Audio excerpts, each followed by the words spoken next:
نحمده ونصلي على رسوله الكريم اما بعد فاعوذ بالله من الشيطان الرجيم بسم الله الرحمن الرحيم رب اشرح لي صدري ويسر لي امري واحلل عقدة من لساني يفقهوا قولي۔ السلام علیکم ورحمۃ اللہ وبرکاتہ۔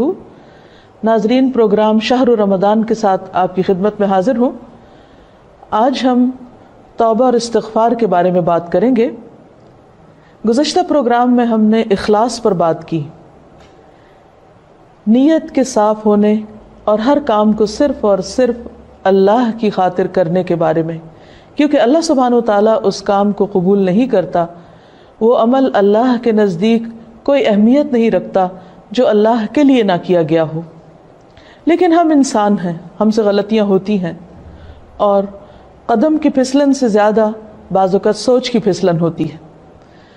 سوچ میں کس وقت کیا چیز شامل ہو گئی، بعض اوقات انسان خود بھی اس سے آگاہ نہیں ہوتا۔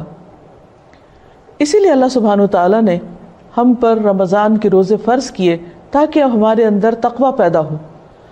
تقویٰ انسان کے اندر ایک کانشیسنس پیدا کرتا ہے، شعور پیدا کرتا ہے، اور جب انسان کے اندر شعور آ جاتا ہے تو اسے اپنے گناہوں کا احساس بھی ہونے لگتا ہے، اسے اپنی غلطیوں پر ندامت بھی ہوتی ہے۔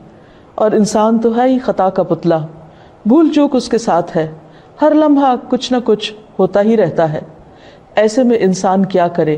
کیا گناہوں کا بوجھ اپنے اوپر لادتا رہے اور اس بوجھ کے تلے دبا رہے، اور پھر اس بوجھ کی وجہ سے طرح طرح کے ڈپریشن اور غم اور دکھ کا شکار رہے؟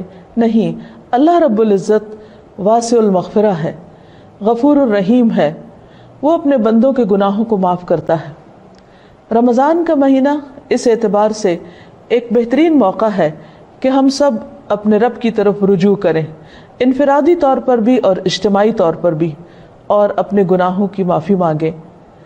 اللہ تعالیٰ کا وعدہ ہے کہ جو شخص سچے دل سے گناہوں کی معافی مانگے گا، اللہ تعالیٰ اس کو ضرور معاف کر دے گا، اور اللہ تعالیٰ کو معاف کرنے میں کچھ مشکل نہیں۔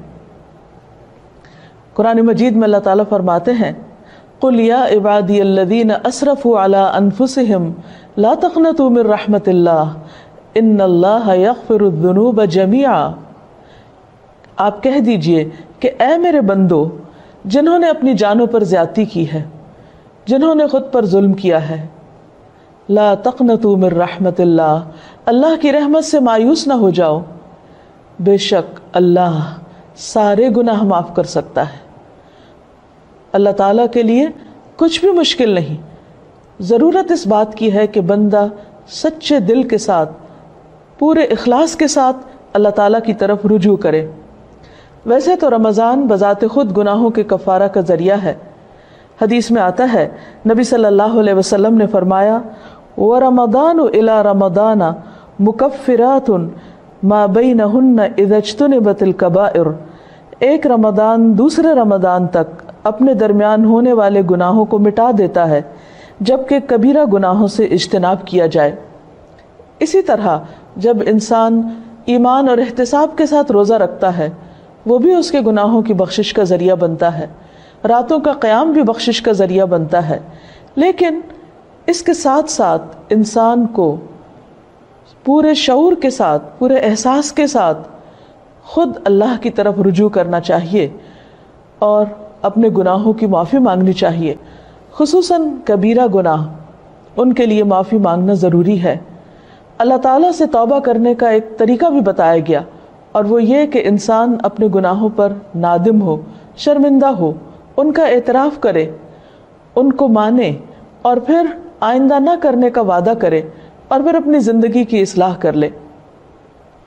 انسان کی انسانیت اسی میں ہے کہ وہ اللہ تعالیٰ کی طرف رجوع کر لے اور گناہوں کا اعتراف کرے۔ انسان اور شیطان میں یہی فرق ہے۔ شیطان نے جب انسان کو یعنی آدم علیہ السلام کو سجدہ کرنے سے انکار کیا، تو اس کے بعد جب اس سے پوچھا گیا کہ ما منعک اللہ تسجد اذ امرتک، اللہ تعالیٰ نے فرمایا کہ تمہیں کس چیز نے روکا تھا کہ تم سجدہ کرتے جبکہ میں نے تمہیں حکم دیا تھا؟ تو اس پر بجائے اس کے کہ وہ نادم ہوتا، اپنی غلطی کا اعتراف کرتا، وہ اکڑ گیا اور اللہ سبحانہ وتعالیٰ کو بلیم کرنے لگا۔ اس کے برعکس آدم علیہ السلام سے جب خطا ہوئی اور وہ بھول کر جنت کا وہ پھل کھا بیٹھے جس کے کھانے سے ان کو روکا گیا تھا، تو جب انہیں اپنی اس بات کا احساس ہوا کہ انہوں نے درست نہیں کیا اور ان سے جنت کا لباس اتروا لیا گیا، تو وہ فوراً اپنے رب کی طرف پلٹے اور انہوں نے اعتراف کیا اور دعا کی، ربنا ظلمنا انفسنا وان لم تغفر لنا